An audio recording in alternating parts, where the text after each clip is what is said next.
Hello, Roger Bisby here from the Skill Builder channel, back with a little question from Fiaz. He has got a dodgy door. It doesn't close properly. You can see this gap here, and he said it just doesn't pull in at the top and the draft comes through. So there's two possibilities here, because he's got a gap at the bottom and the top. Let's go back to that one. Maybe the frame is pretty vertical, it's in there square. I mean, the trouble with these plastic frames is there's no real rigidity in them, so you've got to be very careful about how you actually plumb them in and get them fixed in.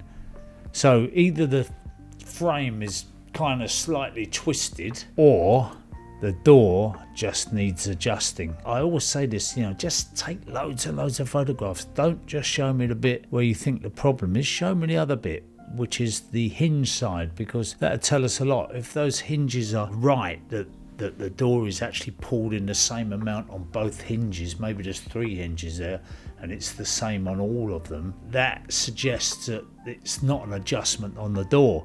But if you look at it and you see that it's slightly out on the top or the bottom on the hinge side, then you can adjust the hinges. If you don't know what you're doing, then it's probably worth looking at our video, the owl, which is the open wide limited hinge. It's not the hinge you need. The hinge you've got is fine. That does show you how to make that tiny adjustment on the door with an Allen key. So it's well worth looking at. We might sort of fillet that video at some point in the future and just take that little bit out on how to adjust the door, because it's worth looking at. It's very simple to do. You just wind it in and out with an Allen key depending on which way it's got to go. But if you've never done it before, it's probably worth getting a guy, and you do get these double glazing door and window doctors who take care of all these little things. Dodgy locks, misted up panes, and doors and windows that don't quite close properly, they fix them all. So if you can't do it yourself, then get them in, but it should be a fairly simple job. Worst comes to the worst, you've got to take 1 or 2 of the screws out of the frame and just cut the silicone line and nudge that frame over very slightly,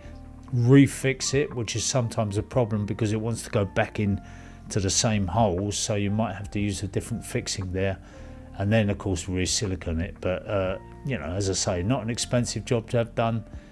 It's a pity that whoever put that door in didn't do that when they left it. Sometimes they're in a little bit of a rush, these guys, and they just whack it in, take the money and run. Anyway, I hope that helps, Fiaz, and hopefully when the cold wind blows it won't be blowing through your door. Any questions you got, send them in. We're dealing with them and doing our best to get through them as we can. Skill Builder needs your support. If you like this video, take a look at this one. It's one of over 1,000 episodes on Skill Builder. If you want to support the long-term future of the channel, become a member and we'll continue working hard on more of the stuff you like. Thank you.